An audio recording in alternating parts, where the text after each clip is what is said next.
Thanks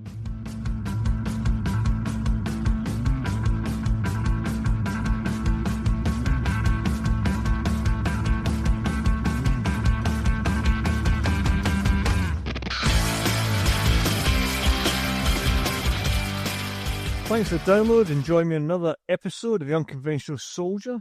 We need to get the usual prelims out of the way, so if you like what we're doing and want to help spread the word, take a few minutes to rate the series on Spotify, iTunes or YouTube, preferably 5 stars. That helps us get out there amongst the competition. You could also think about sending an episode to a mate in wonderment that you're actually listening to a podcast produced by former members of the Royal Artillery, making artillery great again since 2020. If you want to support the podcast, the best way to do this is via the Buy Me a Coffee link in the show notes, and I'm grateful for recent contributors helping to keep production costs to the minimum. Right, on to what you're really here for today. My guest is Mark Splash Aston, and Splash joined the Gloucester Regiment in 1964 as a teenager. He later passed selection for 2-2 SAS as a colour sergeant in the late 1970s and joined Mountain Troop of D Squadron. On this episode, we discuss his early army life and training for selection. Then we move on to the Falklands War in 1982, when his squadron was instrumental in key operations against Argentine forces.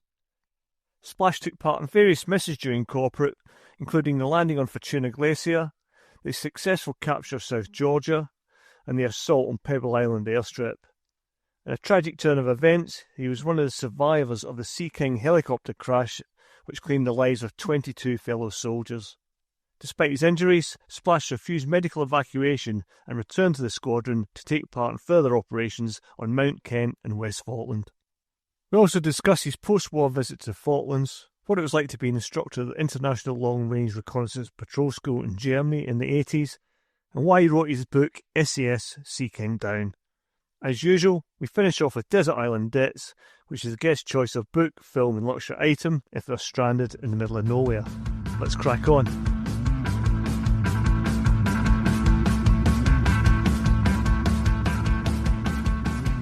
Splash, thanks for giving us time to come on the podcast tonight. I appreciate that. Yeah, no drama at all. So you joined the army in 1964 as a 15-year-old. What made you enlist and why did you choose the Gloucester Regiment? Well, I was a local boy from the Forest of Dean, so it was a natural thing to do. I also had family in the regiment before me, so it seemed a natural thing to do. And when you arrived at the battalion after training, was there any soldiers still serving who'd fought at Imjin in Korea? Yes, there was. I joined the battalion in '66, and so that was only like 12 years after the Imjin battle. And so there's quite a few of the old boys still there, the regulars. Most of them are all sergeants and sergeant majors. There's 1 or 2 corporals still about. But we all used to wander around so in awe of them, as you can imagine, like, you know. So. Yeah. And did they ever tell you about their experiences? They would never volunteer. You'd have to actually sort of drag it out of them. We only ever had one proper sort of lecture, if you like, and that was from an old sergeant major who was the machine gun platoon sergeant at the battle, and that was really interesting. We held him for about 3 hours talking to him, like a poor old boy. And did he go into detail? I mean, because for listeners that might not know, Imjin was a horrendous battle. It was human wave attacks, wasn't it? Yeah, it was a wave on wave. It was like 3 days long, the battle. They were exhausted, and the only reason they gave up was they were totally surrounded, and they'd run out of ammunition. Casualties were getting very, very, very high. So the order was given for them to try and break out. They broke into 4 groups, and only one group actually managed to get out of about 40 guys. And the reason they got out is they went towards the Chinese and then swept round behind them and got out. The other ones tried to go direct back the American lines, but the Chinese were in between them. They just caught them all. You know, it was a complete disaster, really. Yeah, it's interesting because the whole Korean thing later gave rise to why we conducted resistance interrogation training, because prior to that, we didn't really do it.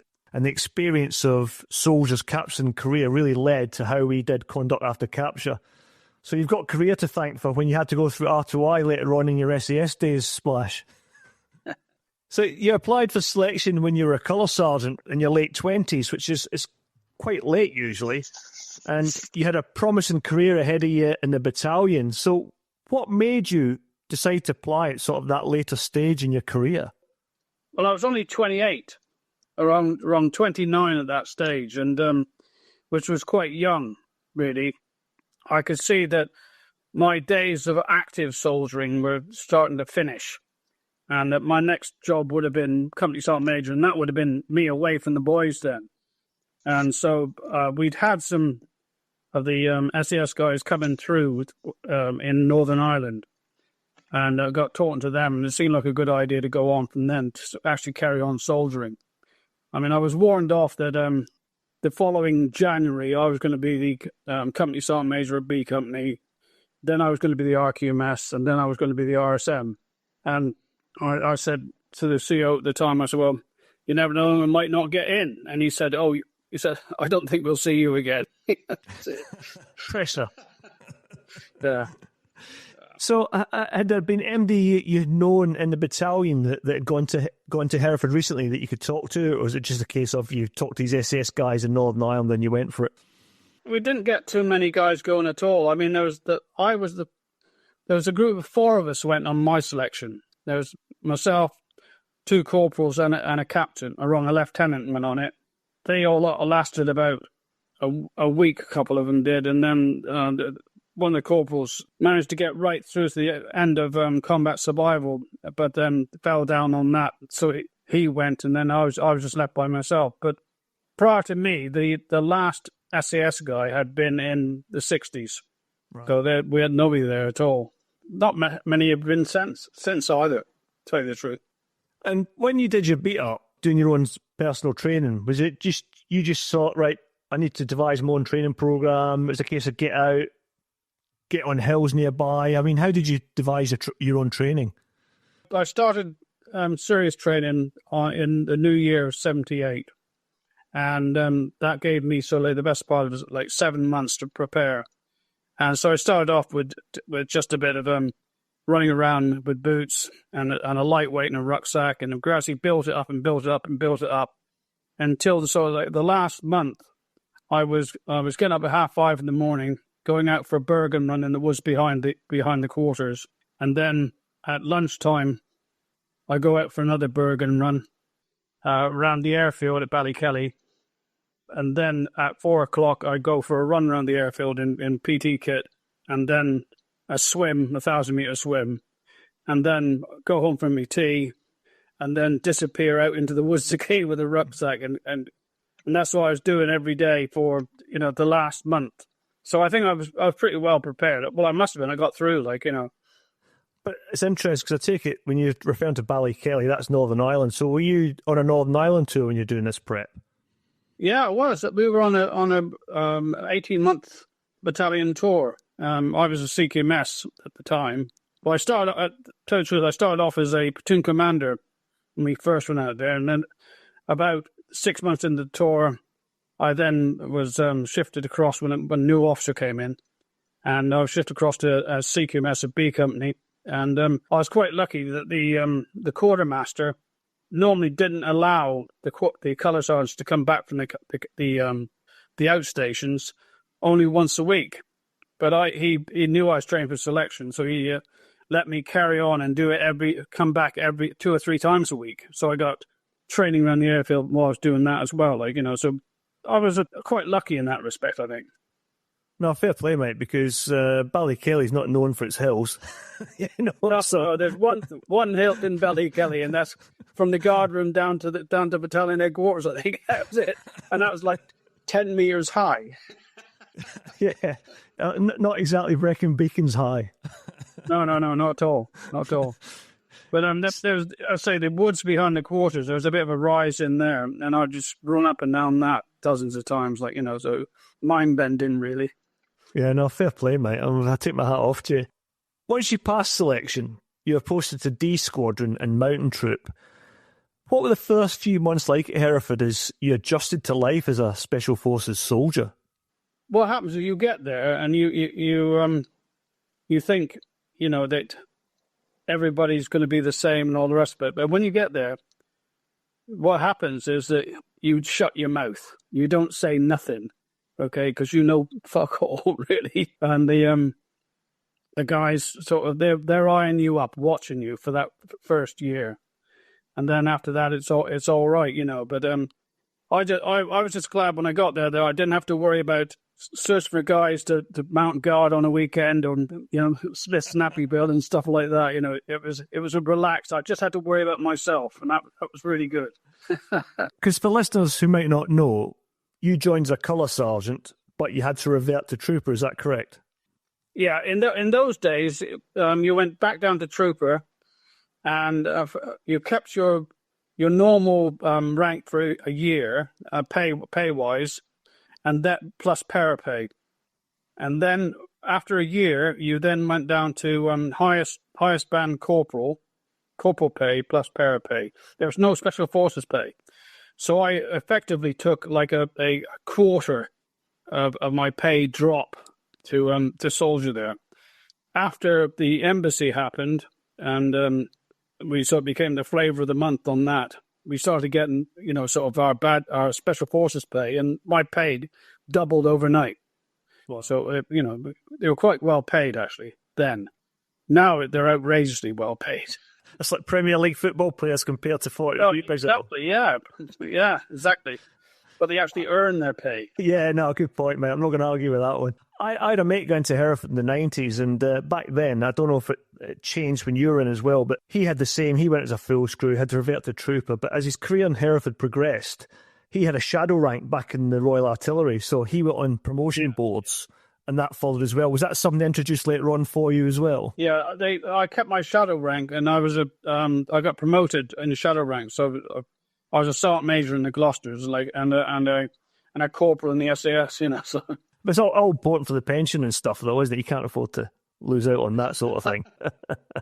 Did you have any sort of adjustments? No, you said there it was quite liberating in the fact that you didn't have to worry about putting guys on guard, and you as a trooper you would have had very few responsibilities. But was that a bit of a mental adjustment you had to make going from colour bloke back down to trooper?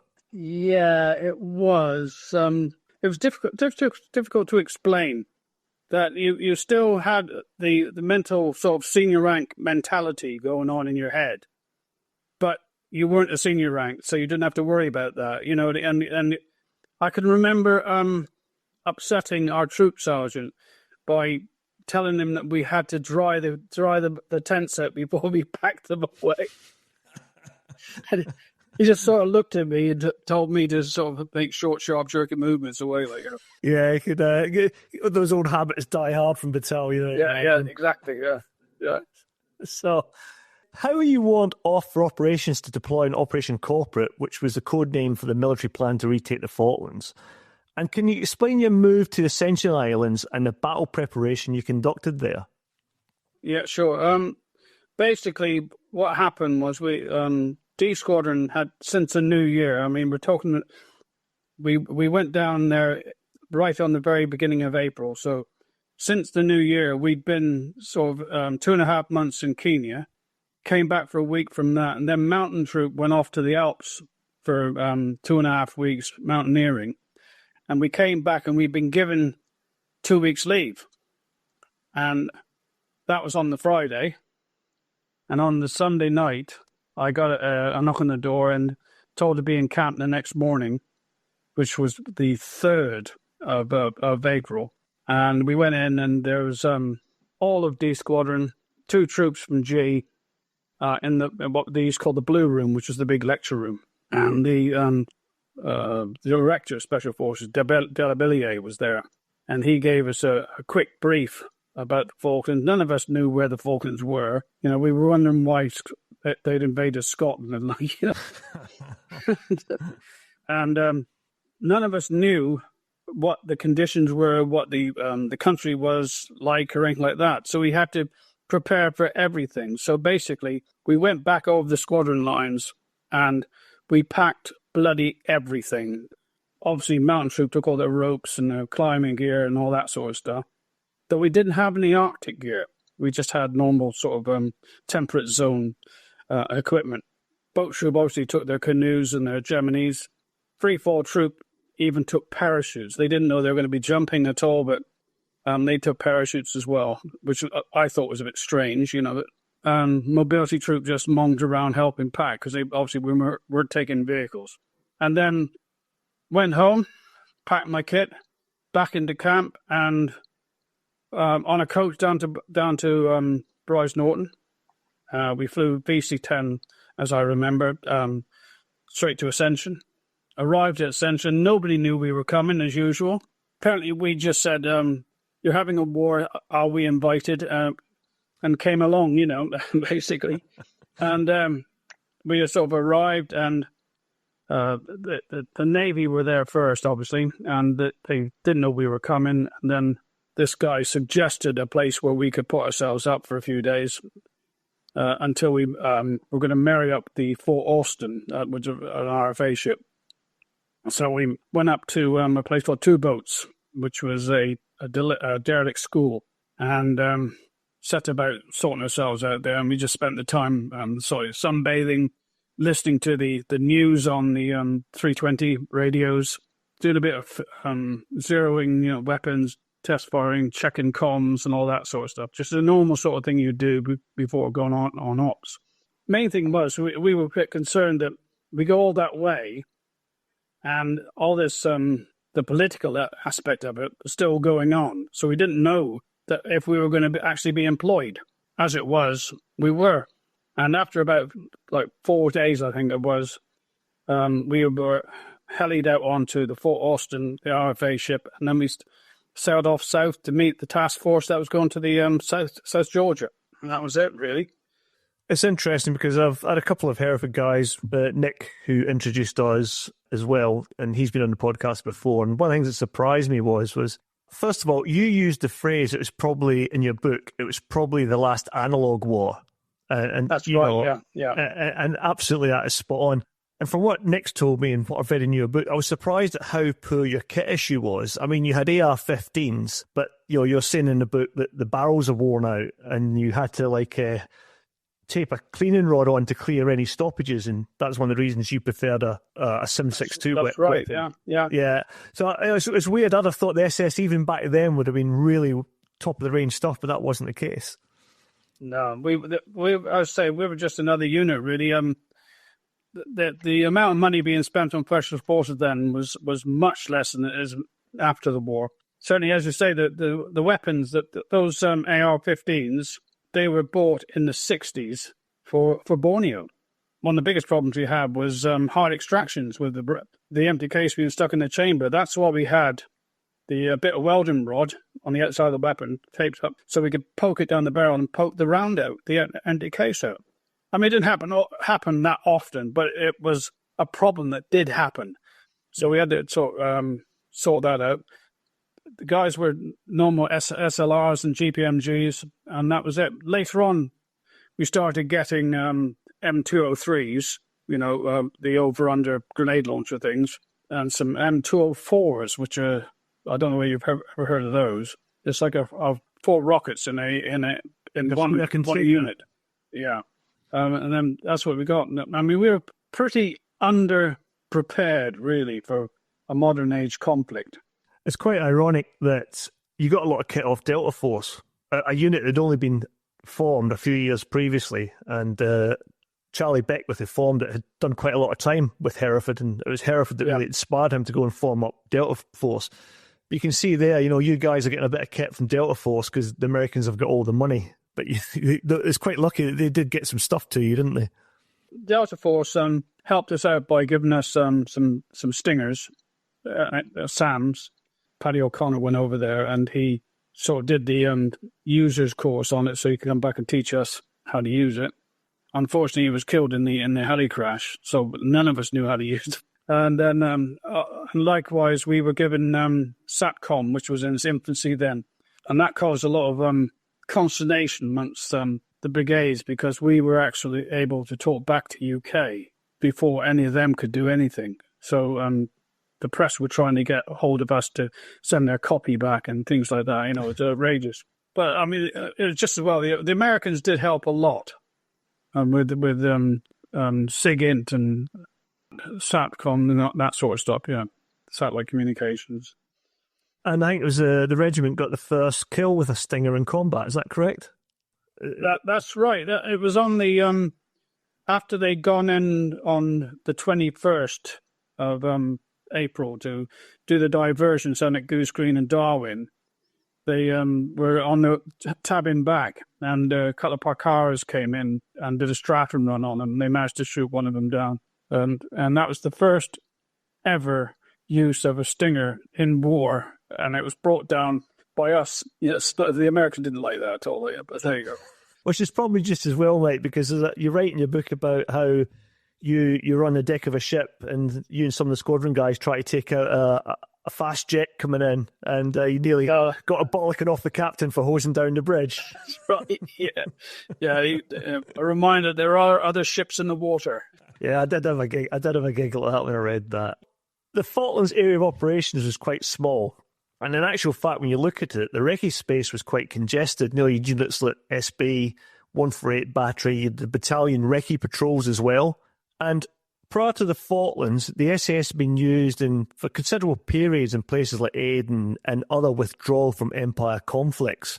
I read Cedric Delves' book Across an Angry Sea before yours last year, and I got the impression that the Green Army didn't really know how to use a regiment, and you had to carve out a role for yourselves. Is that a fair assessment? That's very true, because as far as the Navy knew, MNAW and the Recce troops and the commandos would provide their sort of OPs and stuff like that, along with the obviously patrol platoons and that from the parachute regiment. We were strategic, so our guys went in a month before and did the sort of recce's on the different settlements and provided a lot of good information on that. But once again, the information is only intelligence at the time it's got. So, those guys, the enemy is there on Tuesday.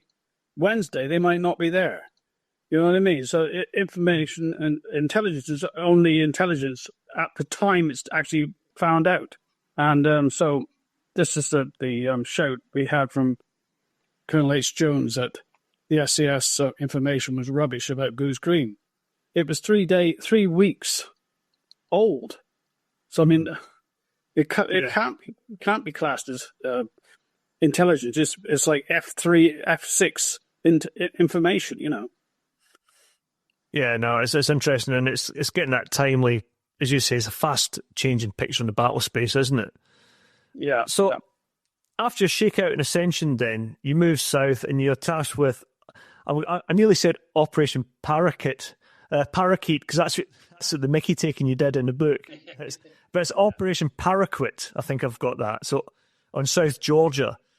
Can you just talk listeners through that operation, Splash? Right. The actual operation was actually dated from the 11th of April when they started planning it. We didn't get him infilled until the 21st, which was of April.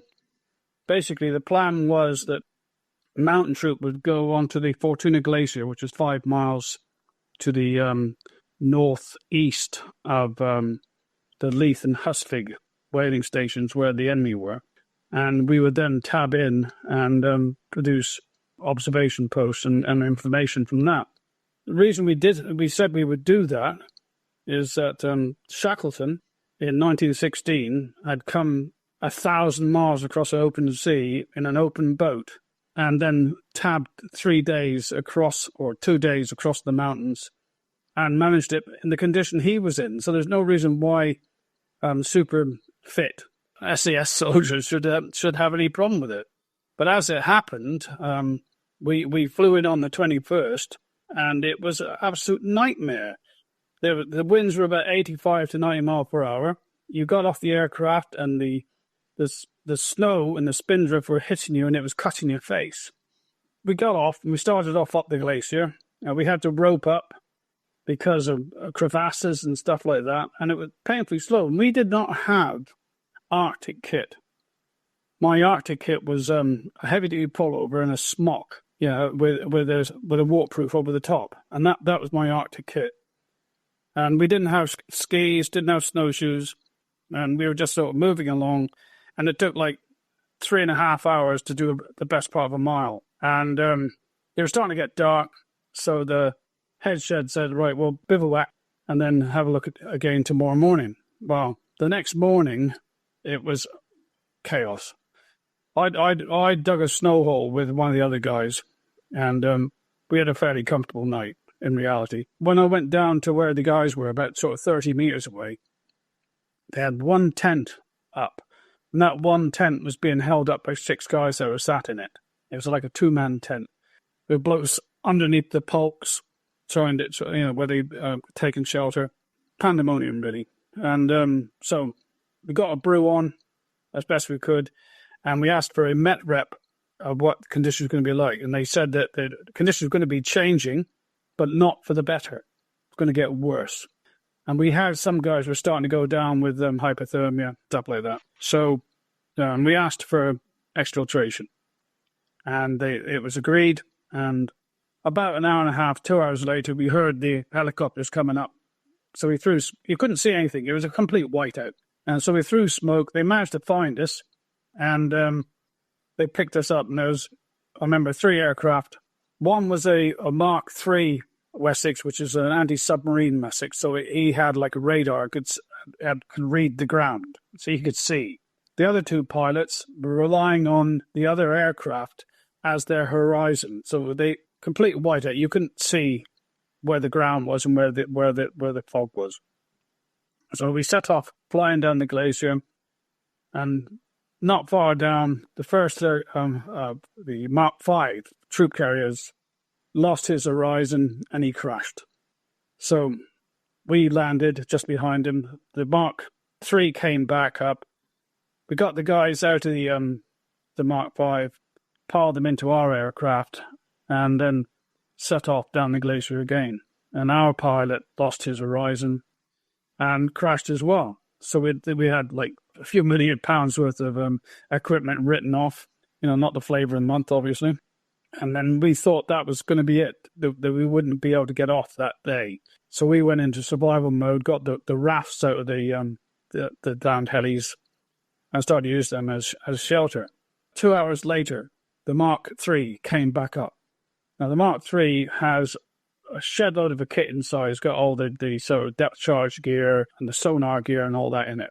So you can get, with the crew, you probably get 3 or 4 guys comfortably in the back, all right? We flew off down there in that aircraft with 17 people, including the crew. So he had to get the wind right, everything right, so he could take off. And it was a really hairy fly down. I can remember looking out the window and seeing our rotor disc just 2 or 3 meters away from the crags. So it was a bit hairy. And we landed back on the deck, and it was more of a sort of a controlled crash, really. We crashed onto the deck. The deck crew were really switched on, and we had strops on us straight away. And we all sort of piled out, and you can imagine these videos you see, all these people coming out of a Mini. It was like that, and a pillar flying out, and we were stacked as opposed to sitting in there. We were stacked on top of each other, but we'd left all our gear up there. We'd left our rucksacks and came away just weapons in belt order. So for the rest of the campaign, up until Mount Kent, none of 19 troop had sleeping bags. So you can imagine how we were surviving, like that. Whilst we were screwing around up on the glacier, boat troop were trying to get in as well, and they fared a bit better than us. They managed to get 3 of their inflatables to Grass Island and managed to get an OP in. 2 of the inflatables were swept away. One made landfall, luckily, and the other one was found, I think, a couple of days later, 65 miles away, on its way to Antarctica. You'd imagine it was a total gang. It was a cluster, as they say, And meanwhile, the Navy have had SIGINT that there's a submarine in the area. And they were flapping about that. So they're doing all the submarine patrols and all, so diagonal sailing and all sorts of stuff they were doing, panicking about it. And on the morning of the 25th, the helicopter that lifted us off the glacier was out on patrol. And he spied the submarine coming out of Grippican. And he attacked it. along with the Lynx from Endurance, and they managed to damage it with depth charges and missiles. So it had to limp into Grytviken. And at this stage, we knew we had the enemy on the back foot. So everybody that had a weapon grabbed as much ammunition as you could and piled onto these aircraft. And it worked out that basically Squadron Headquarters, 19 Troop, and the elements of M Company Royal Marines, 4-2 Commando, we went onto the what they called the Hestersletten, which was a place where a glacier had receded, and it was like moraine, flat area, and it was out of sight of Grytviken. So we got down there, formed up, and then we moved on like an advance to contact towards Grytviken. Someone started shouting that there's movement in the dunes up ahead, enemy front, enemy front. And we could see these figures in the dunes. So we started blatting away at them. Mortars put some rounds down, and we managed to sort of get to the dunes, and we realised that we shot up a load of seals. a couple of elephant seals and a load of furs, which didn't go down that well. Anyway, we then advanced around the headland towards Grytviken, and our orders were also that we had to make sure that the submarine was out of commission. And that meant that our Milan was going to engage it across the Sound. And just as they're about to do that, John Arthey saw that the white flags were going up in Grytviken. So we didn't fire the missile, but we held fast, and Cedric and the Sergeant Major and Sid Davison, who was a Spanish speaker, went in and took the surrender in Grytviken. Okay. Meanwhile, 16 Troop and 17 Troop and 18 Troop are over at Leith and Husvik, and they're taking the surrender over there of the Argentine Marines on the other side. And that is the story of Op Paraquat. You say it better than me there, Splash. But it's interesting. You mentioned John Arthey there, who was a keen mountaineer who'd climbed Everest. And you write in the book that he said that the conditions on the glacier that you experienced were worse than anything he had seen on Everest, which goes to some way explaining what you guys went through. The next year, we went to Alaska. 19th Troop went to Alaska to climb Denali or Mount McKinley.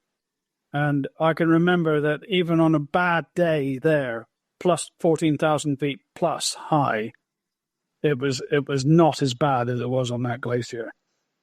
Wow. Yeah, it just shows you, doesn't it? You had those setbacks on the glacier, but then the success of the mission in the end. Yeah. Was there any sort of lack of confidence in the guys, or you just put that down to, this is what we do, it turned out okay in the end, let's move on? I don't think there was any lack of confidence. It was like they weren't... there was a bit of friction now between us and the Marines at this stage. A bit of friction, mainly because they thought they could have done a better job. Whether they could or not, I don't know. They didn't have the M&AW Carter, the Mountain Arctic Water Carter with them. So they're just a battalion of normal soldiers to me. On our side, there was no lack of confidence about it. Our soldiering ability wasn't in doubt. What beat us was the weather, and that would have beaten anybody. That's our view on it. And I talked this through with Cedric a few times. He agrees with me that the reason, the only problem we had was the general weather, same as Napoleon had in Moscow. It completely screwed him up as well. So you cannot allow for that. Yeah, it's a factor outside your control. And that's right. It's one of the things that is. I can remember in Greece going on exercise with the Greek special forces, and they were giving the orders out, and this Greek officer said, and the weather for the next week is there will be weather, and you're out there, and that is it. Also, what comes across in the book is how quickly the weather can change, and that happened when you were taken off the glacier. You thought you were going to spend all night out again, and then there was a very small weather window that the helicopter pilots could take advantage of. So again, it was unreliable Met as well, when it could change minute to minute, literally. Exactly that. Boat troop, when they were dispatched to go in with their Geminies onto Grass Island to go and look at Leith. They were down, and there was no wind on the Sound. They got down, and as soon as Antrim had said everything okay, away we go, and they sailed away, katabatic wind, and they then had the same problems as we had, that, completely outside their control. How did the Pebble of Raid Island come about, and can you just talk us through it, please? Right, the Pebble Island raid, basically, what happened was there was a Harrier on the morning of the 10th of May, had a radar spot. He was doing a patrol on the north side of the West Island, and he had a radar lock hit him. He believed that it came from Pebble Island, so they launched an air photo recce on Pebble Island, and indeed it came back that the airfield did have aircraft on it, ground attack aircraft, which they could spot, and it had what appeared to be a radar, a box body. And he came back, and this is what the Navy were then concerned about. They weren't concerned about the aircraft. They thought they could deal with that. But the radar would give real early warning to the troops in San Carlos, and then completely sort of compromise our intentions of landing on in San Carlos. So they felt that radar was a reason to attack the airfield. Now, they had three options, they said. The first option was they could take it out by an airstrike. But because there are civilians there, and the settlement's right beside the airstrip, they felt that there'd be too much collateral damage. Likewise, if they did naval gunfire onto it, they couldn't guarantee that they wouldn't put a round into the settlement. And they were trying to work out what the best way of doing it was, and it just so happened that Mike Rose was in on the brief and said, "I got your answer." And he said, "I can put a squadron in there, and it can be a surgical operation, destroy the aircraft, the radar, and with no danger to civilians at all." And that's how it came about. So I think it was the next day, but two patrols from boat troop were flown into Mount Rosalie, which is on the north of the West Island. And their plan was to canoe in Klepper canoes across to a place called Phillips Cove on the southeast side of the island. And when they arrived at the landing site, they realized that the sea state was too rough for canoes. Plus, there's like a narrow gap. There was a tide race between the area where they're landing and to get into the next open water. So they couldn't go that way. So they had to portage their canoes and all their equipment 7 miles up over the mountain down to a point where they could relaunch on the second lot of water. Now, this was obviously a lot of equipment, and it meant that they had to do 2 lifts. So they basically marched 20 miles that night, but were still in a position to put in an observation post on the following morning. Then that night, they managed to get across okay, and they immediately went out, did the recce on the airfield, sorted out the route in, make sure there are no surprises, and then said, "Come on in, the water's fine."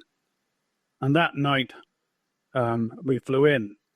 Now, that wasn't without problems, because it was very high winds out at sea, and they were worried about the helicopters, launching the helicopters off the deck, having to put the blades out, because they were obviously fold the blades out, put it in the hangar underneath. So what they had to do was put them onto the lift, put a helicopter at a time onto the lift. These were Sea Kings. Open the blades out, start the blades turning, lift, and then roll them onto the flight deck. Now, that had to do 4 aircraft. By now, okay, by the time they'd done that, we were like 2 hours behind schedule. We got up onto the flight deck, climbed onto the aircraft, and then the pilots realized that they had too much fuel, so they'd burn that off. So we had to get off the aircraft, and then while they flew around for half an hour to burn off fuel. Then we climbed back on and flew in. By now, we're like 3 hours behind schedule. When we arrived at Phillips Cove, met by the recce party, quick briefing, and we set off, because we were so late, set off like scalded cats. The plan was that 16 troop would go into the settlement and take out the aircrew and the Marines that were there. 17 troop were actually going to go in. They'd actually done the Recce already.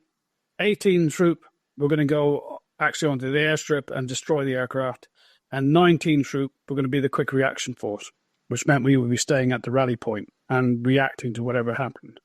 As it was, when we got to the rally point, what should have happened where we would have dropped off the mortar bombs, and then it would have been a seamless move through. We went into all-round defence. And what happened was that 18 troop, because of the speed we were travelling at, that somehow got separated. And so the plan all had to change. And then 16 troop now did not have time to go into the settlement. So what they did, they formed a screen between the settlement and the airstrip. 19 troop would now do the airstrip. We would actually go up and blow the aircraft up. And so we set off across there. And I can remember moving across. It's like billiard table green, where the sheep had eaten all the grass down, flat as a pancake. We could see the lights from the settlement off to our left about 200 yards away. Hear generators going and all that. And nothing. We'd have thought we should have had a bit of fire come down on us or whatever, but nothing. Anyway, we got up onto the escarpment, onto the airstrip, split up so that half the troop were dealing with the aircraft on the sort of left-hand side of the main airstrip, and my party and the other guys will be taking out the aircraft on the other side. And that, the limit of exploitation was the airstrip itself. Anyway, that was great. We were blatting away, having great fun, sort of destroying airplanes. We eventually got the orders to move back. 16 troop were on their toes. They were gone. They got the order to move back. We were having too much fun. We were quite spread out along the airstrip because the aircraft was spread out. So John Hamilton was shouting, trying to rally the guys up. We started to move away, and there was these massive explosions. And we initially thought it was incoming fire from Glamorgan, who was doing sort of putting up star shells and stuff. We thought it was drop shots. So everybody at a radio was shouting, check fire, check fire. But what it was there was two little Argentinians who'd been on stag in a little sort of dugout in the gorse line, which we hadn't seen. And they'd set off some cratering charges, which were designed to stop us using the airstrip if we'd taken it. What goes up comes down. We sort of picked ourselves up off, because we all got blown off our feet. Stood up again, and all these rocks and crap and all that came down and we had a couple of guys hurt there. Now we started to withdraw. As we were coming down off the little escarpment, heard a lot of shouting and stuff coming from our right, which was in Spanish, and there was a counterattack coming in. They must have thought that it was probably like a 4-man patrol moving out, and they thought they could deal with that. But they didn't realize that we had a Gympie and several riflemen above them looking down on them. And so we'll just say they came second, and they withdrew. And we then legged it back the rally point. And I knew it was actual wartime because aircraft were exactly the right place, exactly the right time. We climbed on, and flew over to Phillips Cove, picked up the canoes and the couple of guys that were sat there. And then we flew back to HMS Hermes, just in time for a fat boy's breakfast. And the captain sort of piped up and congratulated us on it. And he said, and now let's get the fuck out of here. Yeah, any doubts that people had about our capabilities after South Georgia, we put right at that point, because it was a set-piece mission. It was 1942 all over again. It went really well. A couple of minor casualties, and that was it. And it was brilliant. And we destroyed 11 aircraft. Oh, and by the way, there was no radar. It was a big water tank. You referenced 1942 earlier when you were talking about after the raid. And that's talking about the raids in the Western Desert with David Stirling. Did you have that sense of history with you when you're carrying that out? At the time, No, we didn't think it. We just thought that it's just a job when we were doing the job. But afterwards, you realise that what you've done. You know what I mean? And it sort of, I felt a bit pleased with myself. Oh, no, I can imagine, mate. You got that connection with originals there, that's for sure. Yeah. Post-raid, you had to cross-deck from Hermes to Intrepid. And unfortunately, this led to the biggest loss of life for the SAS since World War II, when 20 from the regiment were killed, along with 2 others, when a helicopter crashed into the sea. It also gave rise to the title of your book, SAS Sea King Down. And you write, the helicopter turned on its side as it struck the surface. Its spinning rotor blades thrashed into the waves, biting deep into the water, as the weight of the roof-mounted engines rolled the airframe over and forced it beneath the rising swell. The troop door imploded in a wall of freezing white water, flooding the troop compartment from floor to ceiling. It all happened in an instant, but somehow I managed to snatch a lungful of air as we turned upside down and went under. It was a really absorbing passage, that splash, and it gave me a sense of claustrophobia, and I wasn't even there. Can you talk through the listeners about what you went through there, if that's okay? Yeah, of course. Basically, what happened was we got told by Mike Rose, who came across to see us and said, you guys are going in the right direction, but you're on the wrong ship. You're going to have to cross deck now to Intrepid, because what they didn't want Hermes or Invincible to go into San Carlos. They didn't want it inland. They wanted to keep it out at sea, which is sensible. So the day of the 19th, me and a couple of other guys were way down in the bowels of Hermes, shifting ammunition for the whole afternoon and onto a little dumb waiter and then moving up. And it was after dark by the time we got back up. And I can remember sitting on the flight deck as the helis were sort of going and the rest of it. And this one Sea King came in, landed, and guys started piling on. And you imagine there's no seats in it because they've taken all the seats out. So there's all rucksacks and ammunition and all sorts of crap in there. It was packed to the gunwales. And myself and the Sergeant Major and Sid Davidson were the last 3 to be getting onto the aircraft. And I knew the crewman, Dave Love. And I said, looked inside, and it was actually trucker. There was no room. And I said, Dave, we'll get the next one. And he said, no, Splash, you're going to have to get on this one because we're not doing any more flights tonight. And so we piled on. And I was just lucky that I was sat where I was, right at the very back of the aircraft. And now I had, between me and the door was Sid, the Sergeant Major, and Dave Love on the machine gun. They had a door gun. And we took off. And we flew over to Intrepid. And I could see, looking out, that there was already an aircraft on the flight deck. And so we couldn't land. So our pilot took us off on the loop to give that aircraft time to move. Anyway, the next thing that happens, there's like a loud noise, a big crunch noise, and we were in the water, 80 miles an hour from 100 feet into the water. Aircraft hits the water, then turns onto its, let's get this right, onto its starboard side, so the main cargo door is downwards. All right, so my escape route is I'd have to swim down to come back up. Well, you can imagine what it's like in there with all the 30 guys in there. Everyone trying to survive, and gradually it started to quiet down. And I can remember thinking, I'm going to have to take a breath in a minute, well, in a second or two, because it's like cold water just takes your breath straight away from you. And I was just about to open my mouth and take air in when my head popped out into like a leopard. And what happened was the tail of the aircraft had come up on a wave and it created an air pocket. And I just happened to be looking towards the stern. By now, Sid's gone, Lawrence is gone, Dave Love has disappeared out the door. He was the only body recovered. And I saw that the tail had been snapped off, and I could see the silhouette of a ship off in the distance. So I knew that was an escape route. So I climbed up through the boom of the aircraft. And when I got there, tried to squeeze myself out, and I realized that I couldn't get out because my belt order made me too big. So I ditched my belt order. And as I squeezed out, I looked to my left, and I could see there's one of the little one-man rafts, and it has some guys around it. So I jumped down and swam the sort of 30 meters across to it.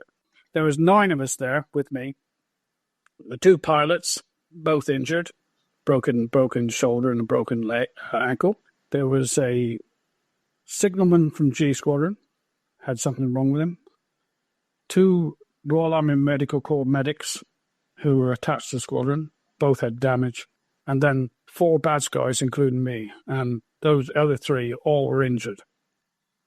Anyway, so we were just around this raft, chatting away, as you do, having a nice day at the seaside. And we said to the crewman, or the pilot, do you guys have like a very pistol in these rafts? And then by now the pilot is starting to recover from the shock, and he realized that he did have a very pistol in there. Unfortunately, of the 3 rounds or 3 cartridges, only 1 worked, and luckily it was the last one. So we managed to get a flare up, and that meant people could see us. But we'd been in the water about 20 minutes by then. What we'd all done was there's little loops around the outside of the raft, is we put a wrist through it and twisted it, so that if you went unconscious, you weren't going to drift away. Anyway, as I say, the flare went up, and within about 2 minutes, a Sea King came screeching across the top of us, turned around, came back, and put down a winch. And we put one of the medics on. And as he was going up, he hadn't taken his wrist out of the thing. And he started taking the raft with him. Luckily that it broke, and we got our raft back. But it didn't matter, because by then, our 12-man rib from Brilliant had come alongside and started piling us on. Now, the strange thing is that whilst we were around that raft, every one of us was completely lucid. We were talking and that. But the minute we got into that rib, every one of us was unconscious. And I remember waking up, sort of coming round at the stern of Brilliant. And what they had was a boom coming out with a strop on it. And we were sort of hoisted up onto the back deck and then carried inside. And I can remember flying through the air, crashed on the deck, being picked up, and then being taken inside. And I was unconscious again. I woke up in a shower, hot shower, totally naked, and being rubbed all over by a sailor who seemed to be enjoying it too much. But I shouldn't let that splash, but that's your typical Black Army humour coming through there. Yeah, and then we then went through at a sort of a what they call it, a primary triage, where they put sort of temporary splints on people and stuff like that. All I had was like a very, I had whiplash basically, and they give a collar to me, and the other guys had sort of back slabs on and stuff, and we were put to bed in the petty officer's mess deck for the night. It wasn't a very pleasant night, obviously, because guys were having flashbacks and stuff like that. But the next morning, they came in with a bit of breakfast for us and an urn of tea. And then about half an hour later, came back, took the breakfast stuff away and left the urn. And 2 sailors came in with a big box. And they brought this box in, put it down and said, "Enjoy, guys." And then they left. And we thought, it's in this box. Opened it up. And it must have been the whole ship's company's collection of pornography.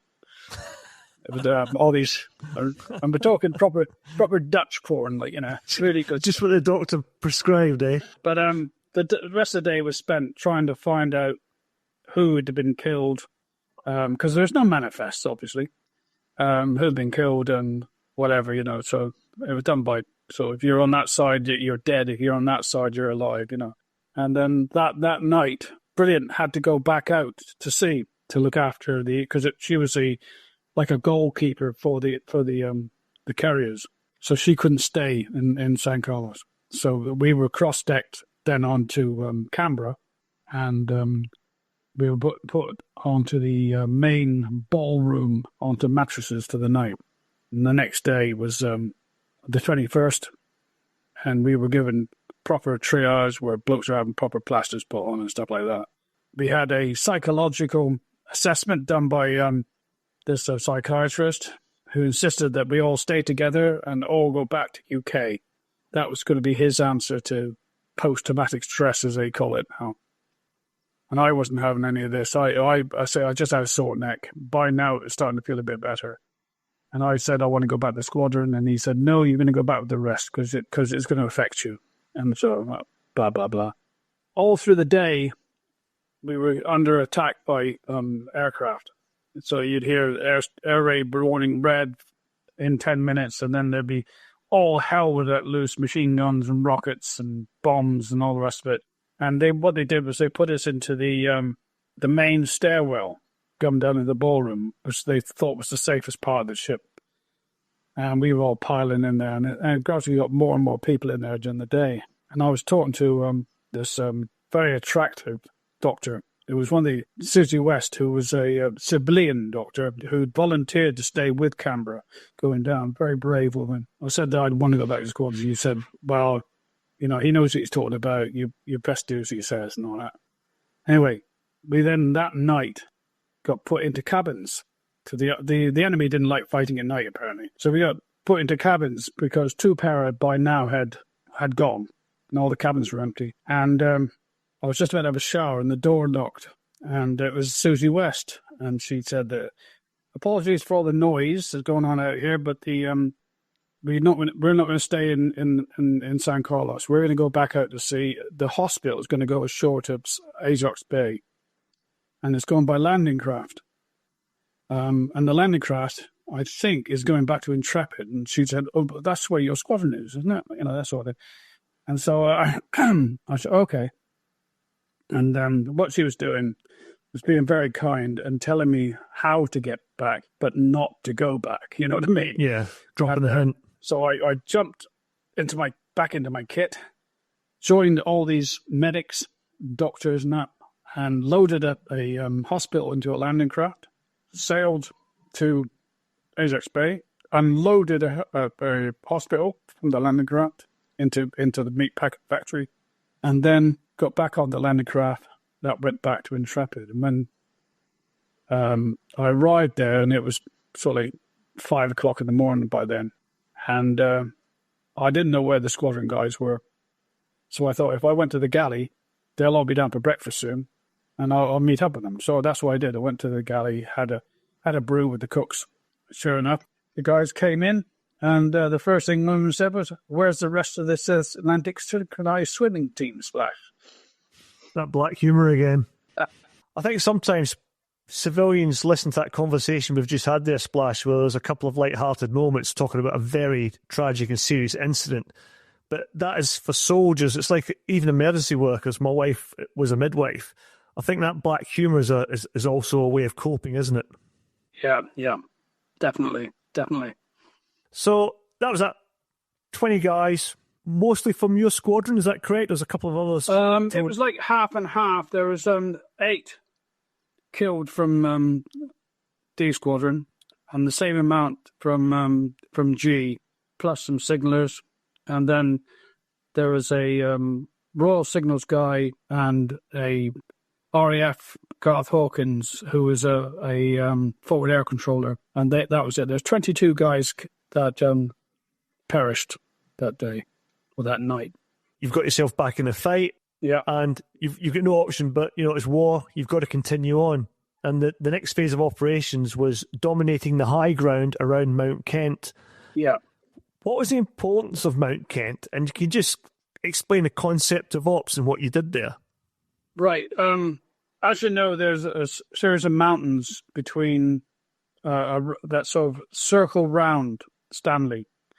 And the highest one is Mount Kent. And basically, whoever held the high ground, which you would class as vital ground, okay, would dominate the area. They could bring down fire wherever they wanted after that. Basically, what was happening, and this is from Mike Rose, was that the Commander Brigade was stagnating in San Carlos. Okay, we got a beachhead, okay, but we weren't moving forward, and we needed to move forward. But they obviously didn't want to move unless it was sort of, if you like, safe to go forward. So what the plan was a D Squadron would fly forward onto Mount Kent and hold it if necessary, okay, until we could be relieved by the Commando Brigade. And basically what happened was Cedric and a few guys flew in, realised that Mount Kent was virtually unoccupied. There was no observation posts and nothing like that there. I mean, if it had been us, we'd have had people up there, definitely. He then said that water's fine, okay, come on in. And so that night we flew in, and it was one of these pea super nights where the pilots could not find the LS. You know, they flew around all over the place. They started getting low on fuel. So they said, what we'll do is put you down here, and we'll come and get you in the morning. That's what they did. And they put us down, and we sat on the side of this mountain. No idea where it is, or to this day. And then at first light, they came back, picked us up, and then they flew us back into San Carlos. And that we had a day there. Basically, that's when we had the shot down that Skyhawk, and they moved us off the ship on ashore because I think they didn't want us to damage any more ships. But we then got picked up and then flew in via Teal Inlet. As we flew over Teal Inlet, we got some ground fire coming up to us, but it was totally ineffective. Just, sort of green tracer coming up in between the aircraft and up. We landed on Mount Kent, met by Cedric and the guys, and then we spread out to the different troop locations. I'd done the mortar course at Netheravon at this stage in the previous October, and one of the guys who was the normal mortarman had been killed in the air crash. So I was asked if I'd go and help out on the mortar tube. So we all carried the mortar down. Everybody in the squadron had carried 2 rounds in, and which meant we had about 80 rounds of ammunition with Paraloom and HE. And we set out. And we held Mount Kent then until the 31st. And we'd had a few contacts in that time. We had a major contact on the night of the 29th when a dozen Argentine Special Forces tried to push up onto the hill. And us, the mortars and 16 troop, had a firefight with them. And they broke contact and went away. We got a couple of casualties on that. The next day, 17 troop had a contact over at Bluffcoat Peak, killed 2 enemy. And then the next night, 4-2 commandos start to arrive. 16 troops' job was to take them up onto Mount Kent, so they'd led them up. 4-2's mortars set up alongside us. By now, we'd had a lot of fire missions, so I went down, bummed some ammunition off them. The next day, we started getting the heavy lift coming in because the Atlantic conveyor had been sunk. We only had 1 Chinook, and that meant it was the only aircraft that could lift a light gun in. So the light guns had to come in one at a time under the Chinook. And what they did was they flew them in, and they had to be put down exactly where the gun was going to be because they couldn't roll them around on the ground there. It wasn't suitable. But I'll give them a do. Those guys brought those guns in, and within about 15 minutes, if that, they were engaging targets, which was absolutely phenomenal.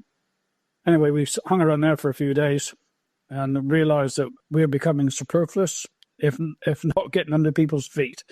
And that we then got flown back for other tasks. And that was us, the Mount Kent gun. And that was when you started preparing for your final task, and that was meant to be a 6-day operation an OP operation in West Falkland. That actually lasted 11 days. What was it like putting in an OP in such a bare-arsed environment, if you like? And what were the sort of the main challenges you had observing your target? The task was because half of Mountain Troop had been taken out, basically, during the heli crash. We only had 2 patrols. So 1 patrol was going to go up and do Port Howard, observe Port Howard. And the patrol I was with went down to Fox Bay.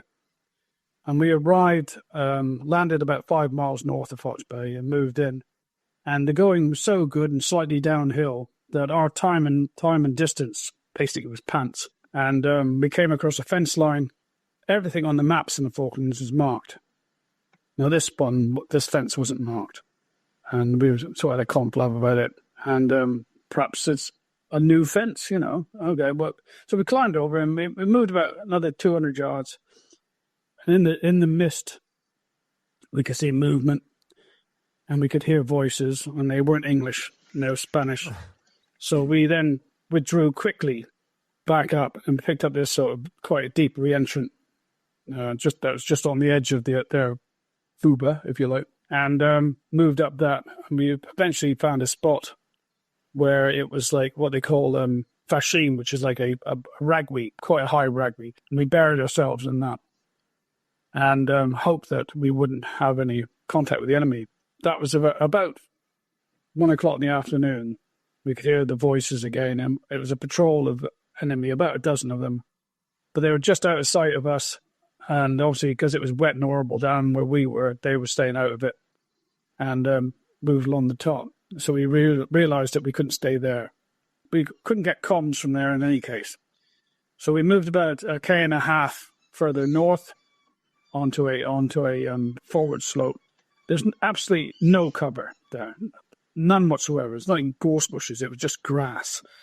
So we managed to spend the whole night digging a subsurface OP, and it took us all night to do it, because what we had to do was the spoil, had to put into a poncho, and then carry it off, and then we put it into like a little pond that was off about 200 yards away. And we hid it in there. And then by dawn, we had the two-man subsurface set up. Myself and John Evans went across to one side, and we were in a little fold in the ground with cam nets over us. And once again, I was trying to get comms, but no comms from there either for some really weird reason. So once again, about 2 o'clock in the afternoon, we got a couple of shots come past us. We stood to ready to fight our way out, or attempt to fight our way out.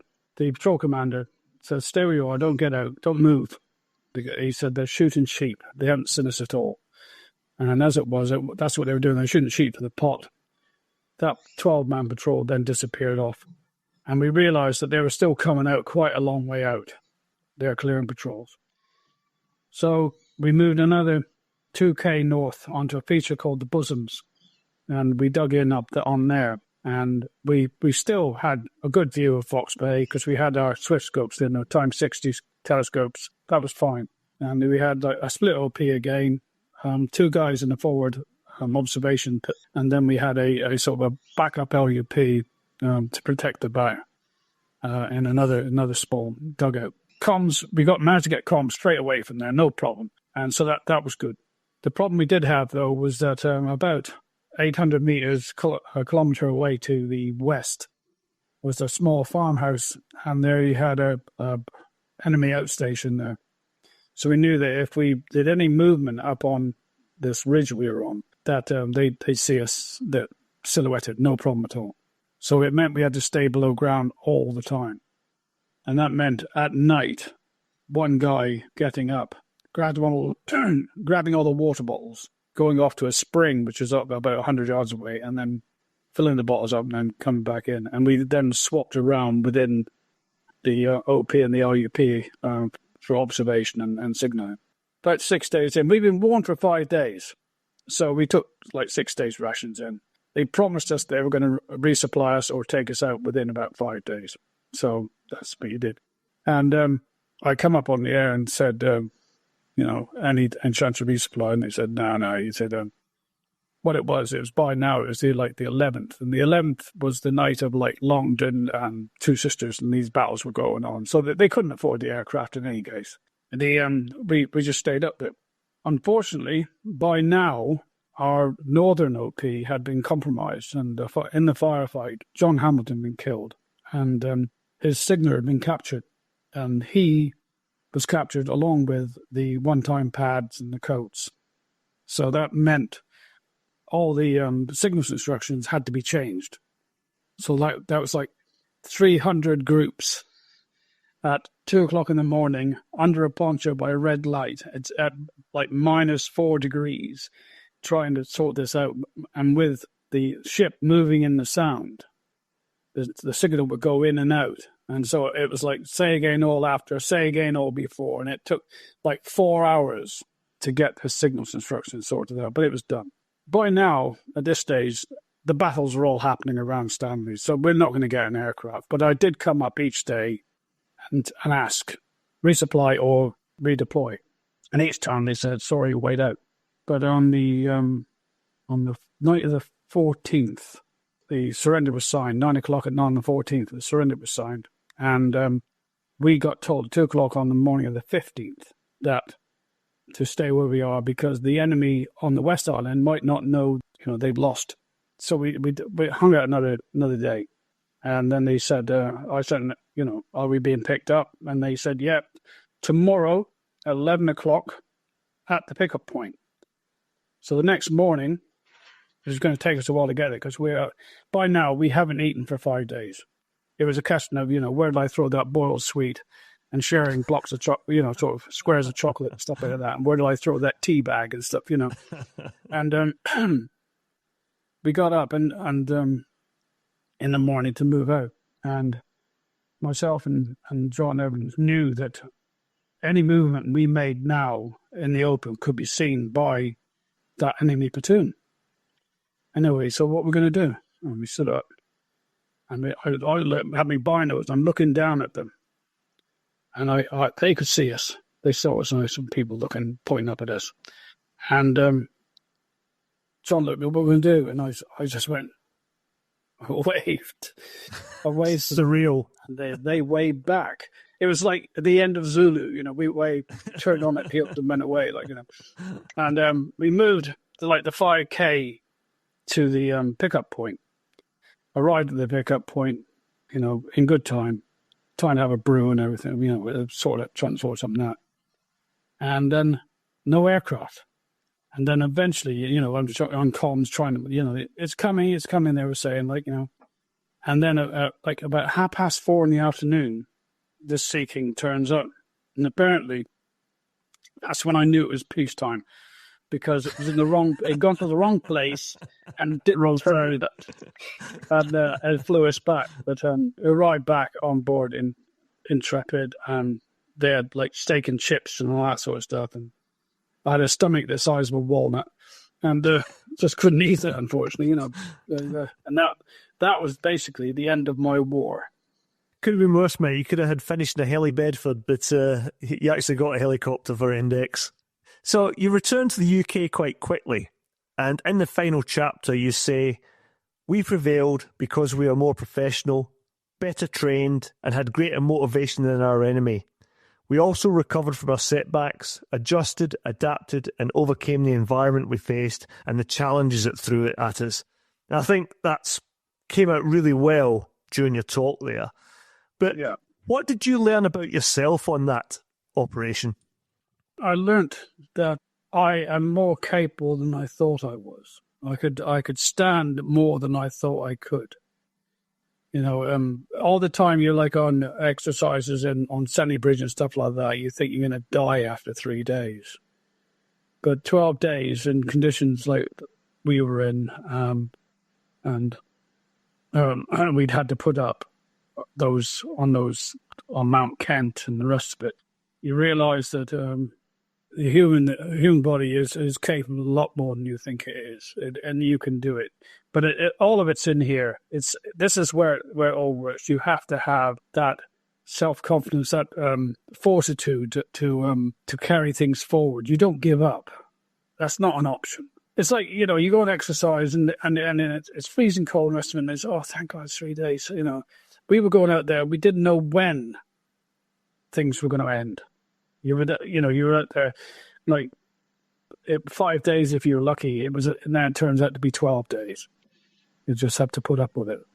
You're very complimentary about all the soldiers, sailors, and Marines and Air Force people that took part in Operation Corporate. And for my generation, I joined in 1985, and I was inspired by you guys. My generation of soldiers that followed you took inspiration and really looked at you guys as setting the standard. And I first met you at the LERP school in the late 1980s when you were an instructor there. Right. What did you make of your time there and working with the students from the different nations? I had the best time. That was probably in my service, that ranks up there with the best time, because you were serving with the best of the best, and the quality of people that not just the instructors, but the quality of the soldiers that were coming through, because they had something about them, they had this drive that they want to improve. They wanted to be better, you know what I mean? And that's how it was. It was a tremendous time. I mean, I came back after 3 years and went to Warminster and started up the present reconnaissance courses that are running there. And that was I had to rewrite the courses and all that sort of stuff.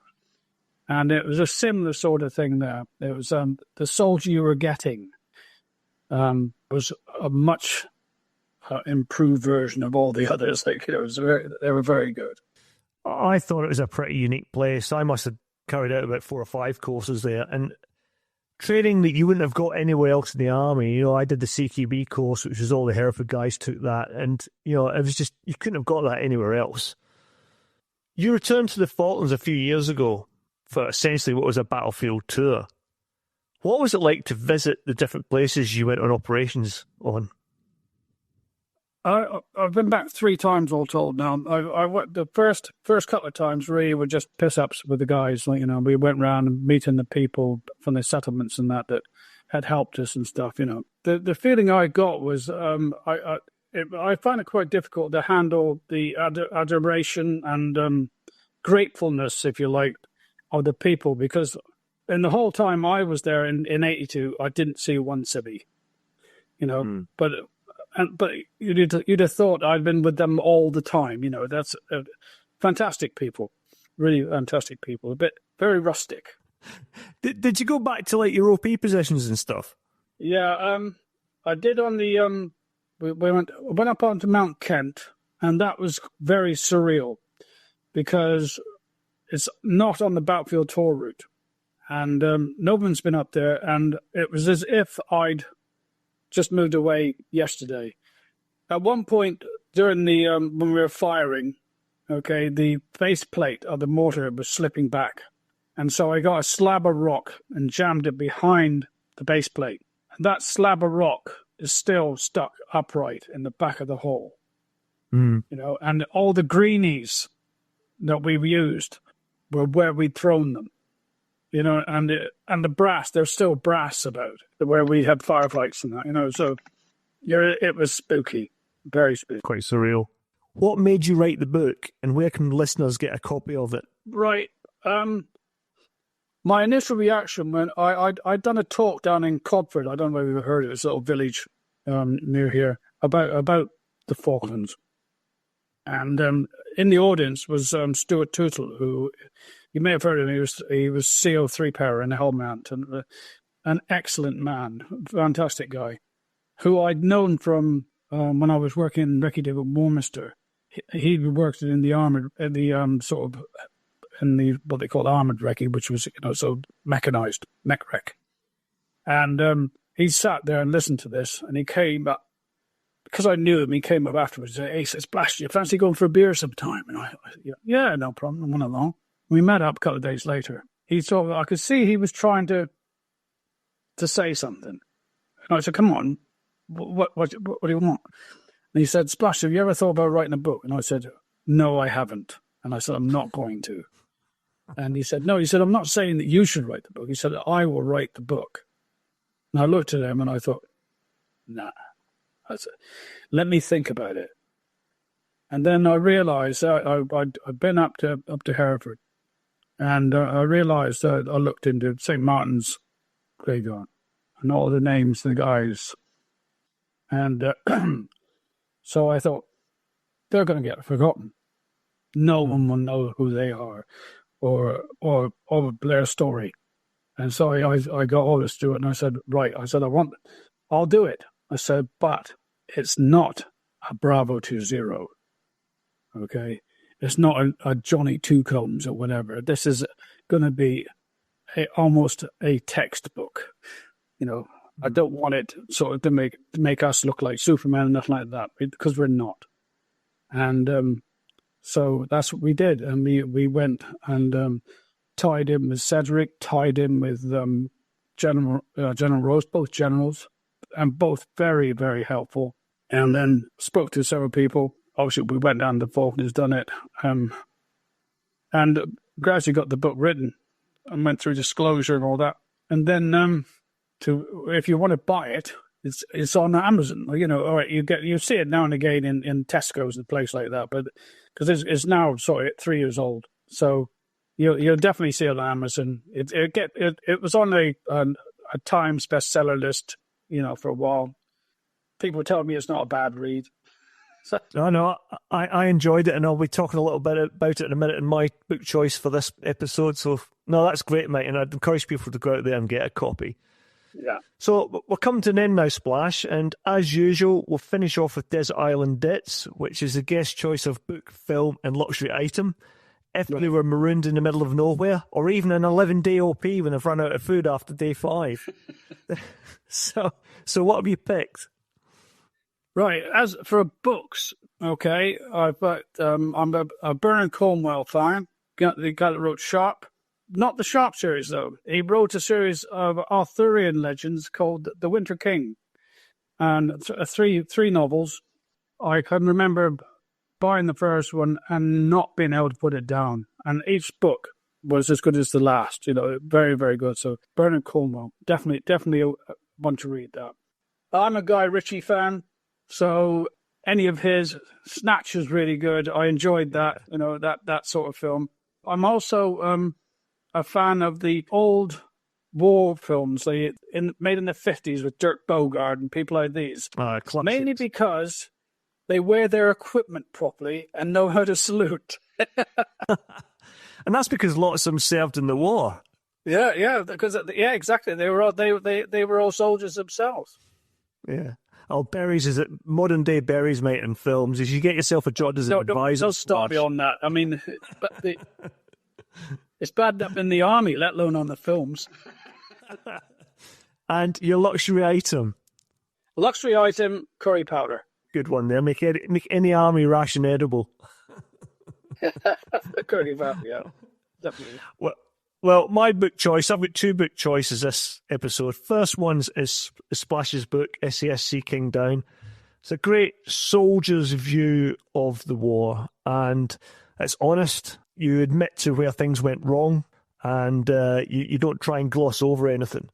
Definitely recommend Splash's book. The other book I would recommend is Cedric Delves's Across an Angry Sea, which I read about a year ago. And the reason I say recommend the 2 of them is because Cedric Delves's gives us sort of the bigger strategic picture, and Splash's book then carries on the story for the soldiers on the ground. So I think if you read those 2 books in tandem, you get a really good overall picture of the operations on the Falklands by the SAS. Yeah. Splash, I really appreciate your time, mate. Thanks for coming on. No problem at all. Enjoyed it.